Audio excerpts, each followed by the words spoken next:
bottom line, and I know people don't want to hear it, is, and this is just my opinion, I don't think Garrett Crochet cared about a World Series ring this year. I just don't. I think he cared about his career, at least this year, as he establishes himself.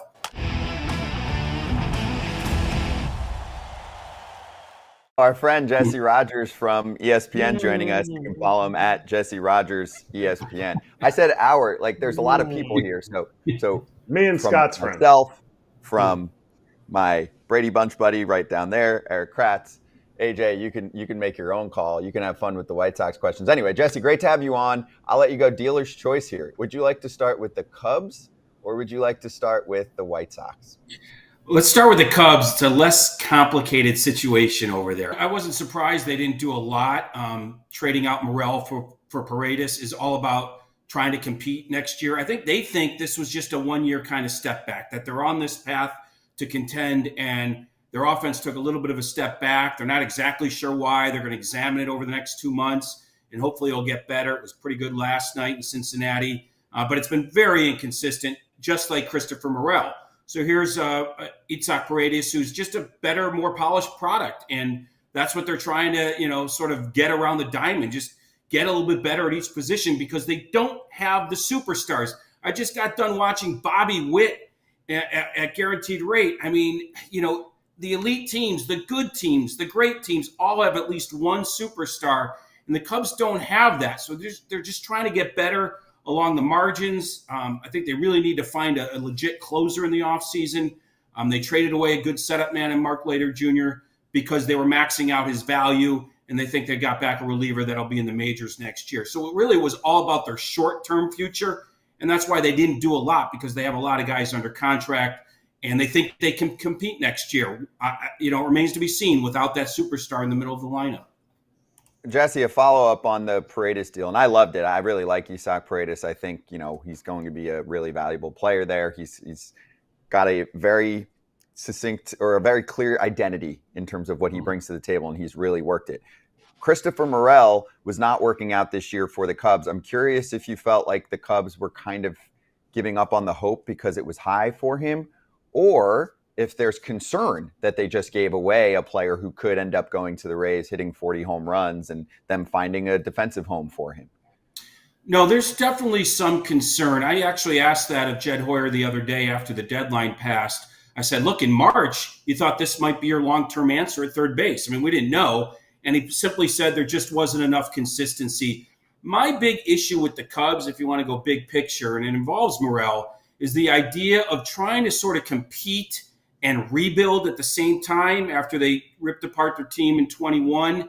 They never really bottomed out, and that's admirable trying to do both, but it can be difficult for young players to kind of develop when they're thrown into this sort of winning atmosphere at Wrigley Field. Some can do it, and others take more time. I think of Ian Happ. He came up in a winning atmosphere. It wasn't really until they stopped winning that he emerged as a complete player. That might be the case for Morel.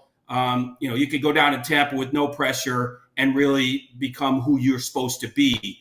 And so it's kind of interesting. They trade for Itzhak, who's a fully formed player. And maybe that's the right thing to do. Let guys develop in Tampa and then trade for them, because the Rays won't pay for that. So it's a really tough needle to thread here, trying to compete and rebuild at the same time for the Cubs. I want to hit what you said about the superstar.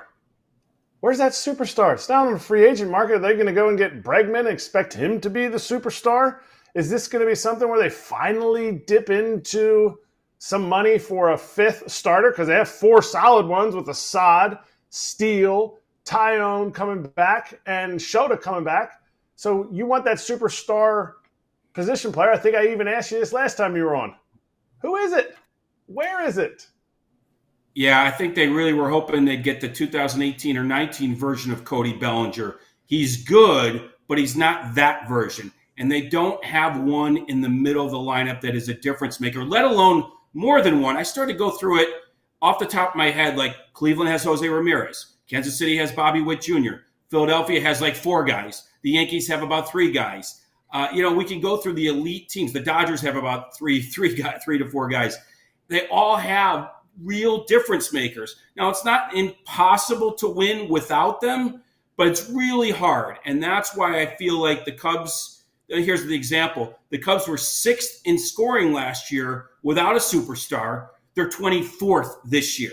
That's what can happen when you don't have that consistency in the middle. You get that huge variance.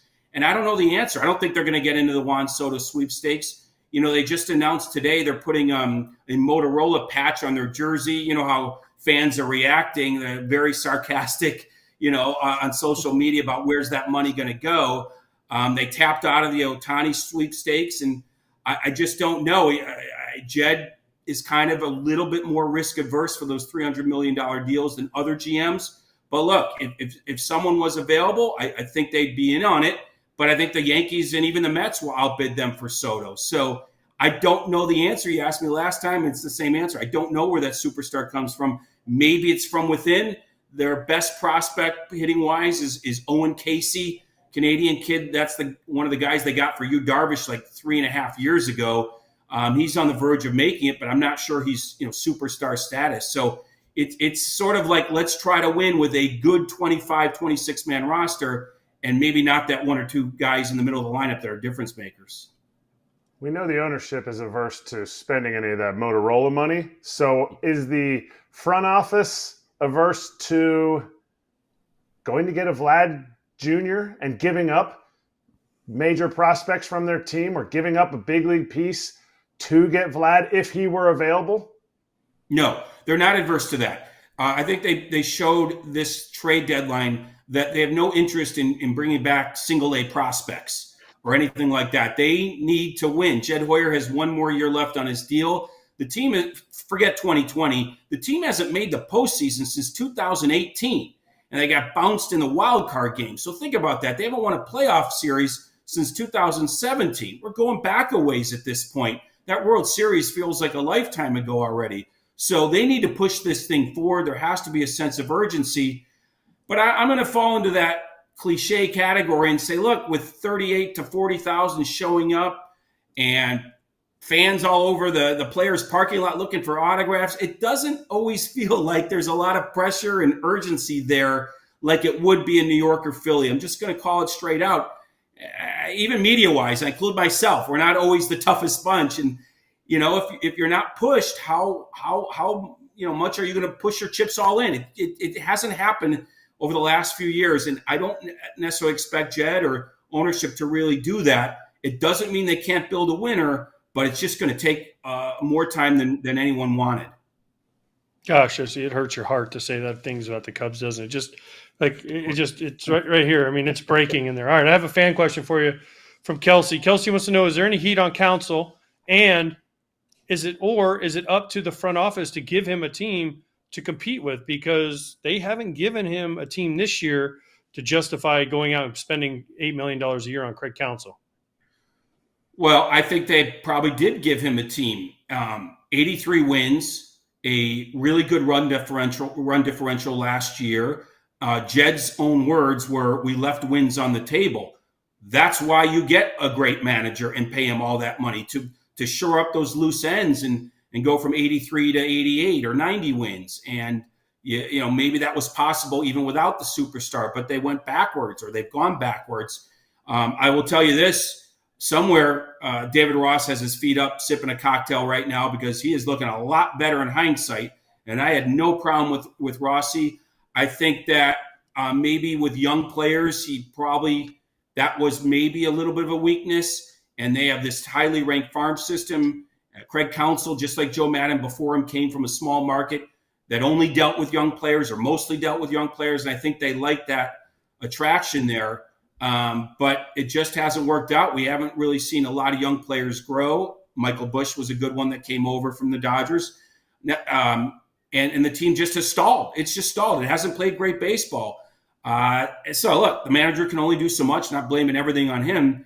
But I really do think we're going to see his fingerprints on this organization. I'm talking about Counsell as we move forward.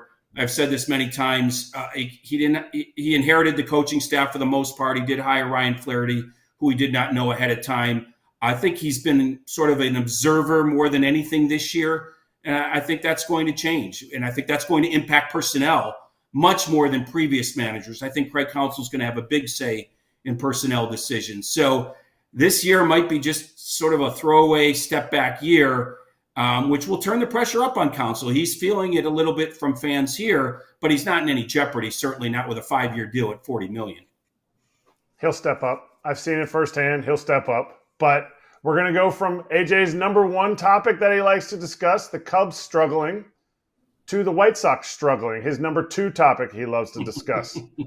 Does Pedro Grifol make it to Monday as the manager of the White Sox? I don't think so. There have been a lot of signs that they're going to make a change. I asked Chris Getz on deadline night, Tuesday night, hey, can you at least just say he's safe for the next couple months? I think the phrase he used was just to clear the deck of that news. And he certainly didn't give a ringing endorsement, which I guess makes sense. They were in the middle of a 15-game losing streak at that point, which is now 17 games. But he basically said we need to get through tonight, and then we'll reevaluate with some new players. They start a road trip tomorrow. I mean, obviously, if you go another couple of weeks with Pedro Grifol as the manager, you may as well just finish out the season.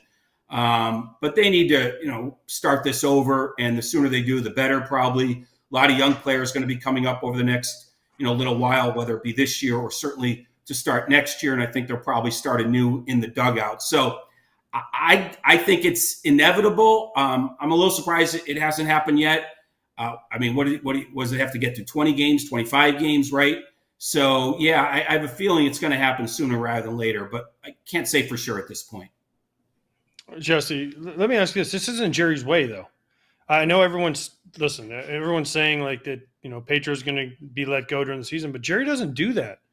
Jerry doesn't let guys go in the middle of a season. Look at his track record. He doesn't do it. He waits till the end of the year, and then he makes his decision, especially guys with another year on their contract. So for this to happen, this would kind of be a big shift in the focus of what Jerry Reinsdorf has done throughout his history. So I'm hearing the same stuff that you're kind of hearing. But again, I just look at Jerry's history and I just don't know that it's going to happen. Yeah, I would say this. First of all, just because it's never happened doesn't mean it won't. And also, Jerry has never experienced a 14-game losing streak followed by a 17-game losing streak and the potential to lose 120 or more games and set a record in Major League Baseball. So I'm not saying he'd make the move because of those things, but it's an easy move to make and pivot from precedent in terms of all that. It's not like he's paying Grifol all that much next year. So, look, I think he's probably going to leave it up to Chris Getz at this point. And Chris will probably have to convince Jerry why it's right to do it now as opposed to 2 months from now. I'm sure those discussions are going on. But, yeah, I just think that this is a unique situation. We consider what's going on with this team. As bad as it was going to be, it's hard to imagine that it would be this bad. I understand some of the bullpen issues, the pitching turnover, but, what happened to Andrew Vaughn, Golden Spikes winner? What happened to Andrew Benintendi, Golden Spikes winner? Luis Robert in and out of the lineup, of course. What happened to Eloy Jimenez? Even when he's healthy, he's not hitting. We'll see what he does in Baltimore. So it's been a rudderless ship for a couple of years now. That's just not me talking. That's former players. That's current players. And so I think a change in leadership is due or overdue. Jesse, has he lost the clubhouse? Has Pedro lost the clubhouse?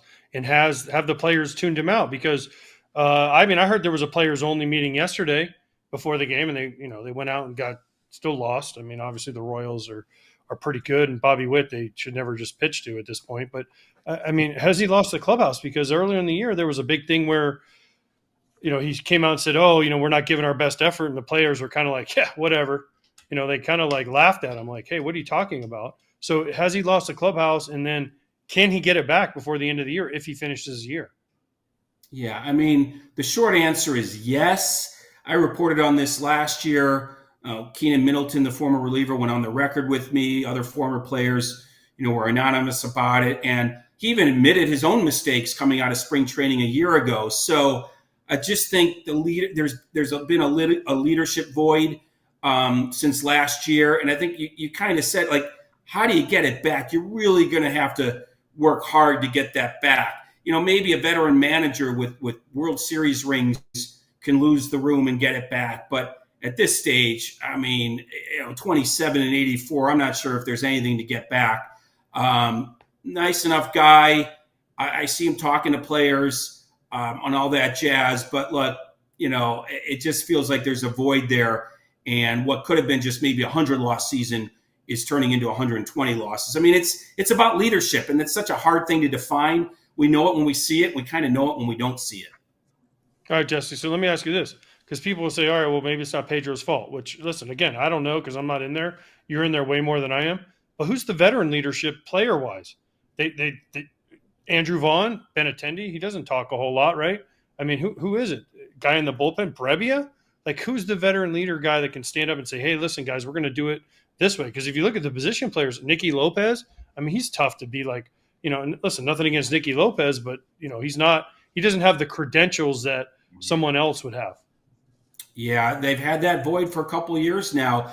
I kind of wish Tommy Pham was signed in like January instead of April, and maybe he could have inserted himself or asserted himself a little bit more, from spring training on. It's kind of tough when you're thrown in the mix and you're going to be traded. I don't see that leadership in the same way I see it on other teams. And the caveat, I'm there more than you, but I'm not a beat reporter, so there are probably other people like your buddy Scott Merkin that could speak to it better. But yeah, I mean, it's kind of obvious there's been a leadership void, even from the player perspective, for the last couple of years. Their best talents have been out of the lineup more than in the lineup. And it's a lot easier when your best talents are both in the lineup and leaders. And I'm not sure that Luis Robert has been all those things. So it becomes difficult for more marginal players like Nicky Lopez or whoever to lead AJ. So yeah, the whole thing has been just a disaster for a couple of years now. I mentioned David Ross looking better in hindsight. I'll tell you what, I was never a Tony La Russa basher. He looks better in hindsight too. His worst year was 81 and 81, and it wasn't really a fractured clubhouse. They maybe looked at him as a grandfather type, but not sort of a lack of leader. There wasn't a lack of leadership with him. So I think that Chris Getz is trying to start over, but it's going to be a while and it's going to go slowly. All right. Give the blame to which side on the Crochet not getting traded or getting enough value out of him. Was it Crochet's fault, his camp and him, or was it the team's fault? No, I mean, using the word fault, I would say Crochet and his team for sure. But look, I'm on a player show here, and I will tell you that more than ever, I certainly buy the things he was selling. There's no guaranteed money even as soon as next year for him, right? I mean, he'll get paid through arbitration. But I get it. I absolutely get it. Look, go back to 2012. The team shut down Steven Strasburg, and they lost in the first round of the playoffs. The team is going to ramp down on him now. If he was traded to a non-contender, they would be shutting him down. So if the teams were concerned about him in a non-contending situation, why shouldn't he be concerned about himself in either situation? The bottom line, and I know people don't want to hear it, is, and this is just my opinion, I don't think Garrett Crochet cared about a World Series ring this year. I just don't. I think he cared about his career, at least this year, as he establishes himself. And so, yeah, it was him and his team saying, no, we're not going to play that game where we might blow out his arm and he gets nothing for the rest of his career or whatever. Who knows? And so I blame them, I guess, but it's their fault, but I don't blame them, I guess is the best way of saying it. And I'll tell you what, his teammates advocated for him. I'm sure you guys did in your own way. I know winning is the ultimate thing, but there has to be a middle ground. And again, the White Sox are going to ramp down on him. And if he was on another team, they were going to shut him down or use him less. So why shouldn't he advocate for himself if he was traded to a contender? Yeah, well said. I mean, this guy's got to worry about playing for a while now. He hadn't pitched a ton in the last several years. So, Jesse, always awesome to catch up with you. Our friend, Jesse Rogers, thank you so much. We'll talk to you soon, okay? Anytime. Next time I'll tell you the story of AJ kind of trolling my own daughter when she was 3 years old. We'll get to that next time. Oh, that is such a lie. That is I love it. I love that. That is such a lie. Like, it's daughter. You have a daughter? You have a kid? I know. Can you believe it? Hey, everybody. Be sure to like and subscribe for more content. We're back here every weekday, all year long, so do not miss an episode. The videos are coming in all day. Here's another video you might enjoy. Baseball the way it should be covered.